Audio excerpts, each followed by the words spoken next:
assigning blames or extending regrets about what we could do. What is happening is about the future of our party and government, and also the capacity of the party to win the elections in 2023. Senator Yahaya debunked insinuations that there was a leadership change in the party. Now, the governor of Ebonyi State, Dave Umahi, and his deputy, Dr. Eric Kelechi Igwe, have appealed the Federal High Court's judgment that sacked them from office. Umahi and his deputy were on Tuesday sacked on the grounds of their defection from the PDP till the APC. Umahi and his deputy stated that the Federal High Court erred. Now, a Federal High Court sitting in Abuja has fixed March the 23rd to hear an application by the federal government seeking for the suspended DCP Abba Kyari's extradition to the United States. Now, Kyari was formerly the head of Inspector General of Police Special Intelligence Response Team, IRT.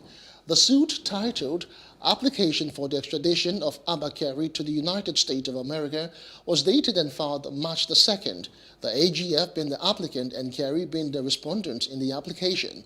The matter, which was assigned to Justice Inyang Ikwo by the Chief Judge of the Federal High Court, Justice John Soho, has been fixed for March the 23rd. Now, former President Olusegun Obasanjo has called for the incorporation of youths in governance in order to end the spate of insecurity in the country. Obasanjo made a call in Owerri during a dinner organized by Governor Hope Uzodinma to mark the former president's 85th birthday, according to a statement signed by the governor's chief press secretary, Ogwike Nwachukwu, and made available to newsmen. The former president, who thanked Uzodinma for hosting him, urged the governor not to ignore the youths, regardless of how their behavior may seem. Obasanjo, however, expressed satisfaction with the steps taken by the governor to ensure a lasting peace in Imo State. He admonished the governor to find a lasting solution to the spate of insecurity in the state by engaging those he called the bad boys, regardless of who they are. Responding, Uzodinma described Obasanjo as a great pan-Nigerian leader and said that he was grateful for the opportunity to receive him. Those who are sponsored purely on political vendetta, and that is a great pity. You gave me the indication that in this state that is being addressed. I would just appeal to politicians in Nigeria, anywhere in Nigeria, if you have political disagreement, resolve it politically. Don't hire thugs. Don't hire militants. Don't hire killers to deal with your political opponent or to address your political dissatisfaction. For us in this part of the country, we're excited at his visit. We're also excited that he's a man who speaks from the point of view of a pan-Nigerian.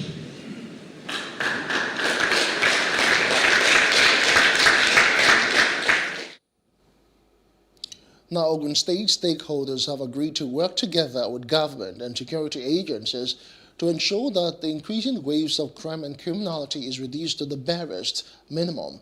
They made this known during a security summit organized by the Ogun State Police Community Relations Committee and the state chapter of the National Youth Council of Nigeria. Now, participants joined from different parts of the society used the opportunity to share their views on how to reduce crime and criminality. The organizers said with collective effort, ritual killings, internet fraud, armed robbery, cultism, and drug abuse will reduce in the state. Let's be factual and straight in our dealings with our young ones. Let's all of us bury our shame and accept responsibility. Let the herbalists, the pastors, The prophets and imams, stop deceiving these young ones about shortcuts to wealth. Let's reduce prosperity propagation and concentrate on preaching hard work, dedication, patriotism, and resilience. Let's mentor positively and reduce ostentatious living. You know, we all have a very important part to play in ensuring that we have a peaceful and orderly society. It has to do with all categories of people in the society, the elderly, the young adults, the youths, and what have you. So we must take care of each of them, you know, as it relates to them. I am actually making an appeal that let all of us come together to ensure a safer, a more conducive environment. Now, the Kaduna State Police Command says it has paraded suspected armed bandits in the state. That is part of efforts to tackle insecurity, banditry, and other criminalities in the state. Now, the suspects were paraded at the State Command headquarters. Commissioner of Police Mudashiru Abdullahi was represented by the PPRO, Mohammed Jalige. Address has yielded a positive result with the arrest of the principal suspect, Mohammed Giwa. The said suspect confessed he and his cohorts had extorted at different times and running into millions of naira from the victim on several occasions by threatening to kill him if he fails to meet up to their demands. With the arrest of over 207 motor vehicles of different brands and 9 motorcycles. I'm making local ego, and that is what I do. That is what brought me. That is what brought me here. I'm selling it. I protect my area. Now, officials of the Nigerian Security and Civil Defense Corps in Ondo State have arrested 2 suspects for allegedly transporting a boat loaded with suspected adulterated diesel in Ijuosun, Irele local government area of the state. The arrest of the 2 suspects is coming few days after commissioning of the marine base in the area. Now, in that local government area by officials of the Nigerian Security and Civil Defense Corps, a boat loaded with several liters of adulterated diesel was intercepted on the waterways. The product was being moved to an unknown destination by the 2 suspects before they were intercepted by the officials. We also saw what they are doing on this river. You can see this large boat, popularly called a Cotonou boat. Now they use it to load AGO, suspected AGO, which we will still take to laboratory to see how good or otherwise it is. But you can see that this one, what is inside there, not even 3 trailers can carry it. You can see it yourself. So that is what they do. We have arrested, we arrested 2 suspects. They are in our custody and they are helping us with further investigations. We want to know the destination of this suspected product. We also want to know the source, so that we can really address the issue of economic sabotage that is bedeviling this country.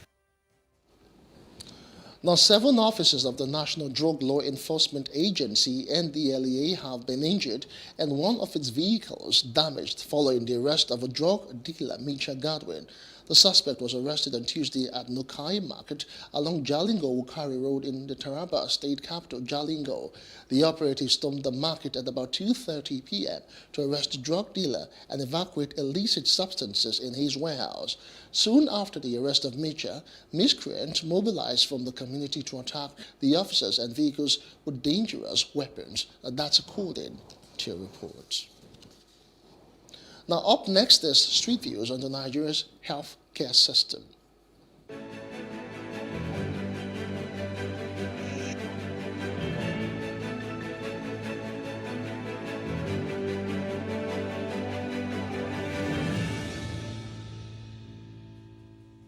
They are improving unlike the previous years, especially in general hospitals right now. there's a good facilities and the workers are really on ground. Now they have realized the reason to take responsibility on the job. In general hospital, they will show you, abuse you, doing this and everything. Maybe government should help us to do the healthcare. I will like it. Everybody will like it. Basically, well, I think they are trying for now, but I think there are lots of work to be done. Like we still have dilapidated hospitals that are not really working efficiently, and but basically for now, it's still on. Maybe 50% of 100. In a scale of 100, maybe 50% thereabout. Relatively, if you look at the healthcare system in Nigeria, I think to me, I would, if I'm rating it, I'll probably rate it 70% in terms of percentage. And that's because there are some infrastructures we have in other well-developed countries that we don't have in Nigeria. And that's one of the things I feel government should look into. I think there's still a lot need to be done because I've been in the different hospitals, and especially the government hospitals. There are a lot of things that need to be done because especially the staffs they have the Nigerian public hospitals, they need to do a lot of things to correct. And now to other parts of Africa. Kenya's President Uhuru Kenyatta has called on the international community to lift sanctions against Zimbabwe, saying the restrictions are hurting the Southern African nation. Kenyatta termed the sanctions as illegal and assured Zimbabwe of Kenya's continued advocacy to ensure that the restrictions are lifted. The Kenyan leader was speaking at the State House during a joint press briefing with the visiting Zimbabwe President Emerson Mnangagwa, shortly after the two heads of state led their respective delegations in bilateral talks. Now, the two countries signed bilateral agreements, which include Memoranda of Understanding on political and diplomatic consultations, tourism and wildlife conservation, and civil aircraft accident and serious incidents investigations. Other MOUs signed were on women empowerment and community development, youth affairs, cooperatives and sport and recreation activities. Continue with our support of Zimbabwe against the illegal sanctions that have been imposed on that country and continue to cause undue problems, issues, and trouble for the people of Zimbabwe. And this we consider to be unfair, for these hardships are artificially created, and we continue to call on the international community to remove these illegal sanctions. I thank Kenya for this support and solidarity for Zimbabwe in the call for the unconditional removal of unilateral sanctions that were imposed on Zimbabwe. In outside Africa now, Prime Minister is present in the Indo-Pacific region. Last year, it entered into a deal to buy nuclear submarines from the United States and Britain. Now, the planned expansion would see the number of defense personnel rise to 80,000, a level not seen since the Vietnam War. Now, Defense Minister Peter Dutton said it was critical to supplement Australia's capabilities to make it a credible partner of the United States, Britain, and NATO. The biggest increase in the size of our defence forces in peacetime in Australian history. This is a significant vote of confidence in our defence forces, but it's a significant recognition by our government, which has always been clear-eyed about the threats and the environment that we face as a country, as a liberal democracy in the Indo-Pacific. Today I'm announcing that we will boost our defence forces by some 18,500, which will take our defence forces to 80,000 in number. Now, this will cost some $38 billion out to 2040. And this is a significant investment in our future force. We have an outstanding defence force. When you look at what's happening in Europe at the moment, people who believe that President Putin's only ambition is for the Ukraine don't understand the history that our military leaders understand.